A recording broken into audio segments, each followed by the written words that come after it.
यहाँ सत्ता में वापस आ गई है और इसके लिए सपा ही पूरे तौर से जिम्मेवार है।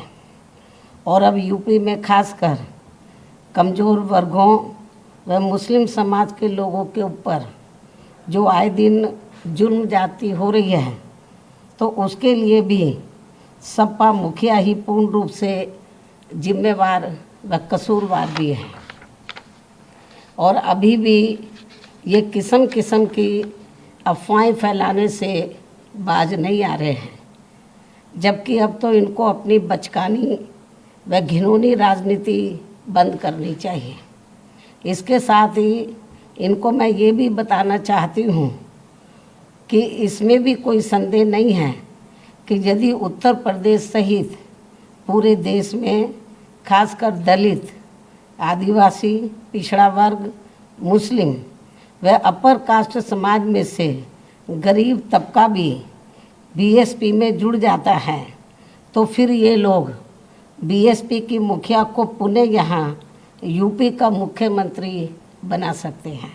और इतना ही नहीं बल्कि आगे चलकर देश का प्रधानमंत्री भी बना सकते हैं, क्योंकि इन वर्गों के वोटों में बहुत बड़ी ताकत है, बशर्ते यदि ये लोग एकजुट होकर बीएसपी से जुड़ जाएं और चुनाव में किसी भी प्रकार से गुमराह ना हो, किसी भी प्रकार के बहकावे में ना आए।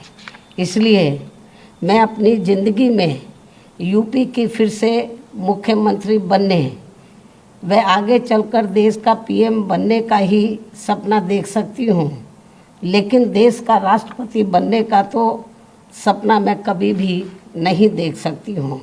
ये भी मैं इनको बताना चाहती हूँ, क्योंकि मैंने अपनी पूरी ज़िंदगी ऐश व आराम के लिए नहीं बल्कि बाबा साहब डॉक्टर भीमराव अंबेडकर एवं मान्यवर श्री काशीराम जी के बताए हुए रास्तों पर चलकर व कदम कदम पर कड़ा संघर्ष करके इनके अनुयायियों को व खासकर दबे कुचले लोगों को अपने पैरों पर खड़ा करने के लिए समर्पित की है। ये भी इनको मालूम होना चाहिए। इसके अलावा ये बात भी सर्वविदित है कि ये कार्य दबे कुचले लोगों को अपने पैरों पर खड़ा करने का ये कार्य मैं देश का राष्ट्रपति बनकर नहीं बल्कि उत्तर प्रदेश का सीएम व देश का पीएम बनकर ही कर सकती हूँ। इसलिए सपा के लोग अपने राजनीतिक स्वार्थ में मुझे ज़बरदस्ती राष्ट्रपति बनाने का जो सपना देख रहे हैं, तो उसे इनको भूल जाना चाहिए, कोई फ़ायदा नहीं।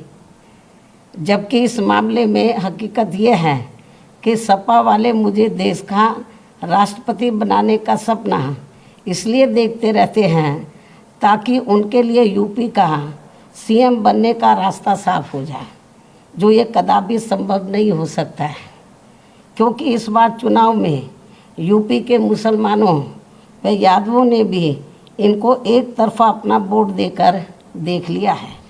इनका कई पार्टियों से किया गया गठबंधन भी इन्होंने देख लिया है, लेकिन इसके बावजूद भी सपा अपनी सरकार बनाने में कामयाब नहीं हो सकी है। ऐसे में मुझे पूरा भरोसा है कि अब वे आगे इनके बहकावे में कतई भी नहीं आएंगे और वे फिर से यहाँ यूपी में बीएसपी की अपनी सरकार ज़रूर बनाएंगे।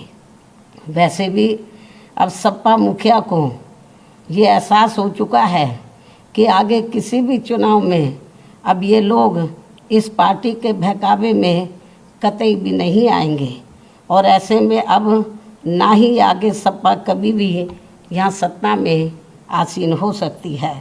इसलिए अब वो विदेश भागने के भी फिराक में है, जहाँ उसने पहले से ही अपना काफ़ी बंदोबस्त कर लिया है। ये भी इनके बारे में प्रदेश में काफ़ी ज़ोरों में आम चर्चा है। इसके साथ साथ यहाँ मैं ये भी बताना चाहती हूँ कि यूपी में बीएसपी की सरकार में दलित, आदिवासी व पिछड़े वर्गों में जन्मे हमारे महान संतों, गुरुओं व महापुरुषों आदि के आदर सम्मान में जो स्मारक व पार्क आदि बनाए गए थे, तो उनके रख रखाव को लेकर सपा सरकार में तो बहुत ज़्यादा और अब भाजपा सरकार में भी काफ़ी ज़्यादा उपेक्षा हो रही है, जिसकी वजह से अब आए दिन सभी स्थलों की हालत काफ़ी ज़्यादा खराब हो चुकी है। और इस मामले में फिर से मैं वर्तमान भाजपा सरकार का ध्यान आकर्षित कराने के लिए और इस मामले में फिर से मैं रिपीट कर रही हूँ, बहुत इम्पोर्टेंट है क्योंकि मीडिया बहुत गलत तरीके से इसको हाईलाइट कर रहा था। और इस मामले में फिर से वर्तमान भाजपा सरकार का, क्योंकि सरकार का ध्यान आकर्षित कराने के लिए आज मेरी चिट्ठी को लेकर बीएसपी का एक प्रतिनिधिमंडल अर्थात श्री एस.सी. मिश्रा राज्यसभा सांसद व राष्ट्रीय महासचिव बसपा एवं श्री उमा शंकर सिंह बीएसपी विधानमंडल दल के नेता आदि यूपी के मुख्यमंत्री योगी जी से मिले हैं। इन स्थलों को लेकर इस संबंध में मैंने चिट्ठी लिखी मुख्यमंत्री जी को और इन दोनों को मैंने भेजा, आप चिट्ठी लेकर जाओ और उनको डिटेल में इन स्थलों की जो खराब हालत है उसके बारे में अवगत कराओ ताकि इन स्थलों की हालत सही हो जाए, इस ओर सरकार ध्यान दे। मैं उनसे यही उम्मीद करती हूँ कि वे इस मामले में अब जरूर उचित व ठोस कदम उठाएंगे।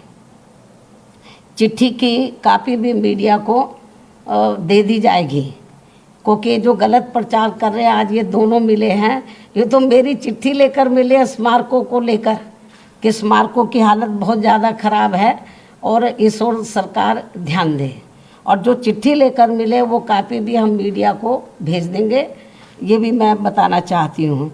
इसके साथ ही इस समय देश में रमज़ान का महीना चल रहा है, लेकिन जिस प्रकार से इस दौरान बिजली की कटौती की जा रही है ये सब ठीक नहीं हो रहा है। इस मामले में केंद्र व सभी राज्यों की सरकारें जरूर सख्त व कठोर कदम उठाएं, बीएसपी की ये पुरजोर मांग है। इन्हीं खास अनुरोधों के साथ ही अब मैं अपनी बात यहीं समाप्त करती हूँ। धन्यवाद।